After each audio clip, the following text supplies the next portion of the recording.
What's happening, fishing friends? Listen, I've been getting a lot of questions. I'm going out to do some early spring fishing. What's the best lure to throw? What lure do I throw when the water's cold? Debo, what's the first lure you're going to throw when you go out? Well, one lure that can answer all those questions is the trusty old Ned rig. Now, I know there's lovers of the Ned rig. Some people hate it, won't throw it, but hear me out. Today, I'm going to talk about 5 different tips we can walk through to help you catch more fish on the old Ned rig. It's a great fish catcher. Enough yapping, let's get a closer look.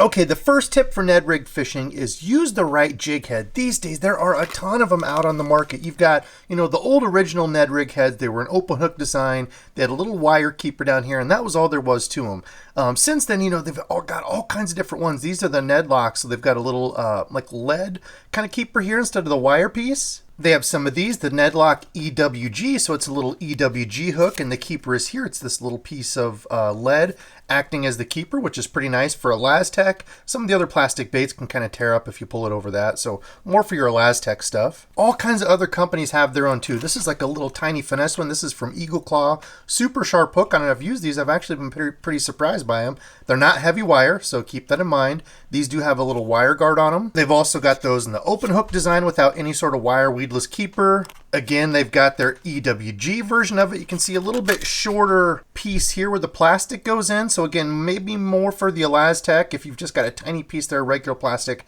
probably going to tear off there pretty easy. Z-Man's also got their power finesse shrooms. It's a little bit larger hook, a little bit beefier than the little tiny ones. There's the wire keeper that I was talking about on the original ones. Some people are saying on the smaller ones they were too light of a hook and they were breaking them, but usually you just need to go down in your rod reel combo. We'll talk about that a little bit later. These power ones with the wire weedless deal there, same thing. That's what that one looks like rigged up there, and that's the exact bait that I caught my first fish on last year. But as a bank angler, my personal favorite way to rig up the Ned rig is with an EWG style Ned rig head like this. It's got a little bit longer shank to it. These are the ones I make myself, but there's a bunch of companies. Big Bite Baits, Owner makes some. There's Flatlands is actually the first company that I ever used that made an EWG keeper or a hook like this for a Ned rig. So look around, find one you like, but these are some that I've made. I can make my own sizes. If I lose them, not a big deal. I can buy more. But as a bank angler, these have saved me so many headaches because you can rig up your bait weedless just like that. You can see you can Texpose the hook in there. ElaZtech, regular plastics, doesn't matter. Anything will go up on here. They work great. They keep you out of snags if there's a little bit of wood and grass around. As a bank angler, I recommend this as the best way to go. Now for weight, I go as light as I can get away with to still keep bottom contact. This is a larger, I think this is a 3/16 ounce head. I think this one here is a little 1/16 ounce head. So going as light as you can get away with to keep bottom contact, that keeps you up and out of those rocks easier. If you go real heavy and you're fishing, coming up a hill from the bank, it's different than casting from a boat, casting out into the shallow and going down the bank. You don't get hung up as much. So bank angling, I like these. Go as heavy as you can get, or as light as you can get away with. You will have to go heavier once you get up in current or if there's wind, because the water, if you cast in the current, the water is going to take it, right? So you want something heavier to actually get down to where you're casting at. Otherwise, current's going to take it clear past your target.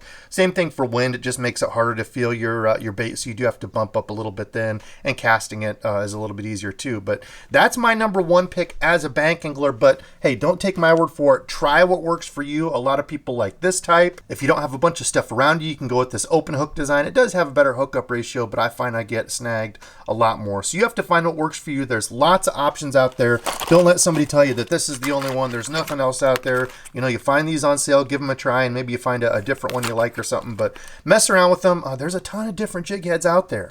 Okay, the second biggest tip is don't be afraid to experiment with your plastics. The number one, put it on the map for the little small Ned rig was the Finesse TRD, 2.75 inch from Z-Man.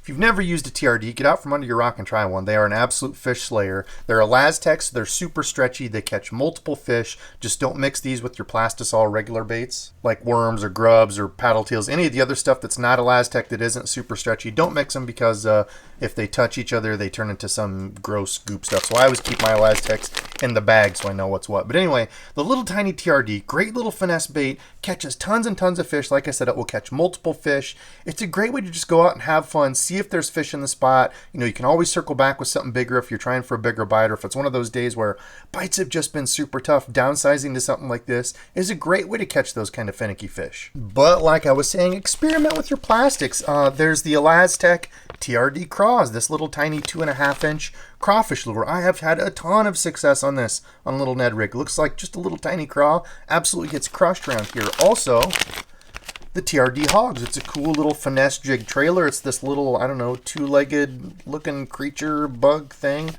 Just a different look to a Ned rig. If you've, you know, tried the TRD or a bunch of people throw it around you, changing up to something like this just might get you a few more bites. There's the TRD Ticklers, which is like your TRD, but it's got some little tentacle octopus leg things back here. The Hula Sticks, a little bit bigger. They're 4-inch. That's what this thing looks like. Kind of like that oversized tickler deal. It's got the deals back here. A little larger profile to it, which I kind of like. In fact, like I said earlier, this is what I've been fishing more, these big TRDs. They're a little bit larger, 4-inch, I think. Pretty sure they're 4-inch. I'll link them below. But I've been going to these more, just a little bit more beef to it. I feel like I get more bites on this around here. Can flip it around. But again, it just depends on where you're at and what you're looking for. You know, if you fish more for smallmouth, you might like the smaller profile. I'm oftentimes doing largemouth around here. I like something a little bit bigger. Another one that I've thrown a ton and really liked is the 4.25-inch Nico Ned Zone from X Zone Lures. If you haven't seen one, that's what they look like. Now, they're not Elastec, just your regular plastic, but I really like these. Good look to them. They've got good tail action, kind of that bulbous tail and back. These have been really, really good, especially on these EWG Ned rig heads like that. You can rig it up like that. Gives you just a little bit longer plastic to it. I really like those. And then, of course, there's a number of other different companies that make, you know, the little TRD baits, 2.75-inch. These are the Berkeley Power Bait ones. These are nice, too. They even make some craws. A ton of different companies have them out there. So mess with the plastics. Don't think that if somebody says you have to throw a Ned rig, it's just a little small 2.75-inch plastic like this. Mess around with it. Try different plastics and see what works in your area. Well, here was another one that I gave an example of. That's the X Zone. What do they call this? Stealth Invader. Heck, maybe you're somewhere where there's a bunch of gobies and stuff in your area. Throwing something like this might be the ticket. Mess around with it and see what works for you. Heck, if you're going for that super realistic approach, you could go to something like this. Talk about one of the coolest looking craw little Ned rig style baits I have ever seen, and that's on a Debo custom Ned jig. Oh my goodness. I can't share too much of this. We're gonna have to do a video on that. Okay, the third important tip that I've got is picking a combo that works for you. Now listen, if you have one spinning combo and you plan on throwing your Ned rigs on a spinning combo, which is what I do, I know there's the BFS stuff and all that, but I just like a good old-fashioned spinning combo. If you've only got one, throw it on that. You don't need 27 different, you know, spinning combos. I'm going to go into a couple here depending on if you're looking to get your first one, you need some help, or maybe you've got one and you want to kind of perfect it because Ned rigs are all you fish. You know, if I say you've got a specific technique that you really like, or, you know, one type of lure or something, I don't see anything wrong with getting a specific, you know, technique, a rod and reel combo that you really like for that. But otherwise, if you've only got, you know, one or two or whatever, and you're just looking for a new one, it's okay to just keep it simple. So that's what we're going to talk about here. 2-3 really different options for Ned rigs. Okay, the first combo I call your meat potatoes combo. It will do all the different Ned rigs pretty darn well. There are some ways you can kind of tweak it, which we'll talk about, but for me, it's gonna be a 2500 size reel. This happens to be the Shimano Mirabelle. There's all kinds of good budget options out there. You can go really expensive if you love spinning gear. Stay within your budget, what works for you, but I like a 2500 or a 3000 size spinning reel. Those are my favorite because, again, I'm usually moving the bait with my rod. Very rarely am I reeling it in. You can, we'll talk about that, but usually I'm moving the bait with my rod. And the rod, which I think is the important part, this happens to be a 7-foot medium power fast action. And this will do all of these great, all the way down from a 1/16 up to a quarter. Now, depending on exactly how you fish, you can kind of perfect that with weights and such, but 7-foot, medium power, fast action, whether you've got kind of the lighter hooks or you've got these that are kind of in the middle. Even if you bump up to a little bit heavier hook, you can get away with all these. Now, I do prefer to go braid to a leader, and the reason for that is you get the benefits of both worlds. Number one, with the braid, you get sensitivity. You can't beat the sensitivity of braid. It doesn't have the stretch like mono and even fluoro. No stretch to it, so you're a direct connect. But I do run a leader. Now, I'm not sure how well this is going to show up, but I always use the Alberto knot. It's pretty darn thin. The FG is thinner, does go through the guides a little bit better, but you need your neighbor, a dog, and 2 sets of can openers to actually tie this thing out of the water. I'm joking. Practice it and you can be good. But for me, the Alberto knot, I can tie it in under a minute. It's fast. I've never had issues with it. That's what I like, going to a fluorocarbon leader, so that way you get the sensitivity of the braid. It also helps on hook sets. If you've got a softer rod, the braid does have more of a direct connect, but you can kind of control that with your drag. Braid to leader, that way you get all the invisibility, I guess is the word, of having that fluorocarbon on there. It does sink. If you wanted it to fall slower, you could use a mono, but since I'm fishing on the bottom, usually that's where I want it. I'm going to a fluorocarbon. They can't see it, and it sinks. So there you go. Braid to fluorocarbon, I highly recommend it. Now let's say you're somebody who really fishes the finesse stuff, maybe an 1/8 ounce down. You don't ever throw over an 1/8 ounce. I would say go to a medium light. Now this is a medium light fast. This is the Dobbins Caden. Really like this one. Oh, guess I should have shown you the first one there. Sorry, that was the Fenwick Elite Bass. Really like these. Fenwick has come out with a whole new line of rods. I do have another one I'm going to do a review on, but I would like to get some more of those. But anyway, the Dobbins Caden has been a really good rod. I have it in casting and spinning. Really good rods. Dobbins makes great rods. I don't know that I have one yet that I don't like from them. Really good stuff. But anyway, the Caden, this one is softer. Don't know how well this is going to show here, but softer in the tip. You can see the tip of this bends really easy. Now, it's not that the whole rod is super soft. You still get into a good backbone once you get it down into here, but that tip is really soft. So if you're flipping and pitching, working real light baits, that tip is moving for you.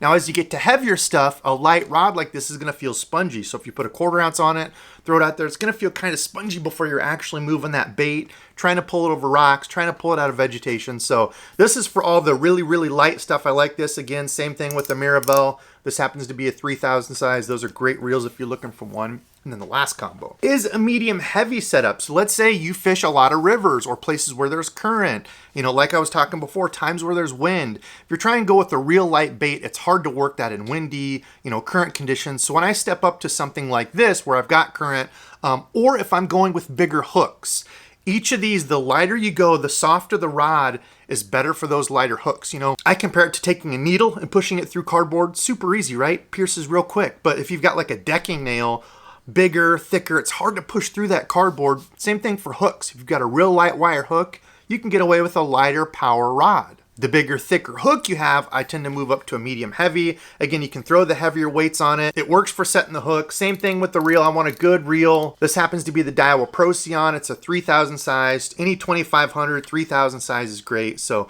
just match the size to your rod. If you're having trouble working it, it just feels like an absolute pool noodle. Move up to something like a medium fast or a medium heavy fast, something that's going to handle those lures. That's how I kind of run it. But again, braid to a leader on all those. I think we move on to tip 4. Let's talk about working this bait. The biggest thing I can say when you're working a Ned rig is don't overthink it and don't overwork it. When you're throwing a Ned rig out, it's really just like slow dragging a jig or a worm or anything in the summer, shaky head, same thing. Anything where you're trying to get those fish on that little bit more finesse type bite. I'm not looking for a reaction. I'm not, you know, throwing a crankbait past them and they have to come out and grab it. Looks like something crawling through the rocks. You know, they can't exactly see what it is, but it's kind of hopping through there, crawling through. That's what I want to do with the Ned rig. Now, I'm not constantly shaking it. I'm not constantly bouncing it, you know, doing all kinds of crazy stuff. I'm working with just a couple bounces, ding, ding, ding, ding, ding, and then stopping, letting it do its thing. Sometimes you might notice they like to hopped off the bottom. So instead of just little tiny jiggles of your rod, dragging it, sometimes I'll give it a couple big bounces, let it fall down, and then let it sit. You have to find a cadence and a way of working in your area that really works for you, because there's so many videos out there where it's like, if you don't work it this way, it's wrong, or the only place to throw it is this. It's like, come on, man. Yeah, maybe if you have a beautiful, lavish boat with live scope, like I see this old boy throwing it on, but for us peasant bank anglers, we have to adapt to what we've got around us. So mix it up between just a, you know, a little shake and drag. Heck, maybe it's even just a real slow drag in the summer when those fish are just hard as heck to catch. Maybe they want a little bit more of a bounce. They like it a little bit more aggressive. Try what works for you, but the big thing is just don't overwork it. Try some little dips in there and experiment with different pause lengths, because a pause is just as important oftentimes as how fast or how you're working it, hopping it, dragging it. The pause can be all the difference in there. Another tip for working the bait, you know, for bank anglers that don't want to take a bunch of stuff, maybe you just take out the Ned rig setup. Instead of having like a, you know, just the regular stick bait Ned rig TRD, you might put a paddle tail on there. You might put some sort of creature bait with, you know, kicky feet. Now, I know all the Ned rig purists are going to be like, well, that's not a Ned rig. The bait's too big. It can't have a paddle tail. Listen, bro, mess with the baits how you want. It's your own Ned rig modification. But let's say you put a paddle tail on there. You've tried kind of hopping it. You've tried dragging it. Maybe you try just barely swimming it. Swim it through there, let it hit. Swim it through, let it hit. Swim it through, let it hit. Try different pauses. It doesn't mean it has to stay on the bottom. You know, in fact, the original Ned rig, they talked about working at bouncing it, reeling it in. There's different ways you can do it. Adapt to what works for you. I say it all the time. 2 + 2 in fishing doesn't equal 4. I could have one guy doing it one way, another guy doing the exact opposite way, and both of them catching fish with the same thing, with a Ned rig. So find what works for your area, experiment, and try different retrieves. My 5th and final tip is don't listen to all these dudes out there saying the only place you can fish a Ned rig is hard bottom. You have to have gravel, you have to have sand. Listen, I've thrown a Ned rig in all kinds of different places. Depending on how you have it set up is going to dictate kind of where and how you can fish it. Let's say, for example, I've got an open hook Ned rig like this. Now, I would agree that you're going to need some sort of hard bottom, right? You can't fish it where there's a whole bunch of algae on the bottom. Hook's going to grab it. You can't really fish it in the grass. You're going to get hung up. If there's any sort of wood around, of course, the wood's going to find that hook and grab onto it. So in those instances, with an open hook Ned rig like that, yes, I want a gravel bottom, sand bottom, some sort of like chunky rock I can jump it through. But the good thing we talked about with Ned rigs is there's a bunch of different ways to rig these up. So you insert the EWG Ned rig hook like this, now you can fish it in different places. How many times have you seen me flip one of these around brush? Out on the boat with Dustin, I was doing that, flipping it around wood and stuff, caught a bunch of them. If you've got grass edges, perfect for this. You can throw it in and around the grass. It's okay if you get into it. This pops through it pretty well. Now, it's not as good as, you know, like a swim jig head where it's pointed. You know, this is flat, blunt. It is going to kind of grab stuff and hang up on it. But being snagless like this, not 100% proof, you can still get it stuck. But like this, you're going to be able to get it out of quite a few different areas. So around brush, around chunk rock, grass and stuff. You don't have to worry about that as much and be as careful, because if you're fishing careful, you're probably fishing away from things that are holding fish. You're not catching as many fish as you should. Old Stubby Dog had to come down and visit. He heard me talking. You hear me talking about Ned rigs? Do you ever fish the Ned rig, Moose? Such a good boy. So those are my 5 tips, really different topics to talk about to help you with Ned rig fishing this spring. If you don't fish a Ned rig because somebody said it's not cool, don't listen to them, give it a throw. You'll catch a whole bunch of fish on it. Now, if you fish a Ned rig, you're looking to switch it up, try it in different areas. I hope this helped. Comment below for whatever, either the rigging, the rod reel, some different tips. Comment below whatever in this video helped you the most. Now, today's subscribed fishing friend has to be my guy, Basil's Chap. He just said, I need to make a point to throw the Ned rig more. This was on an Instagram or a YouTube reel that I did, throwing a Ned rig, showing a setup. It was actually my first fish last year that I talked about catching it on the Ned rig. So it's a great early spring bait, great way to catch a bunch of fish. It can make for a really fun day. So hope you all enjoyed. Love y'all. If there's another one of these videos, kind of a breakdown tips video you want to see, comment below. But I got to edit. Thanks for watching. Until next time.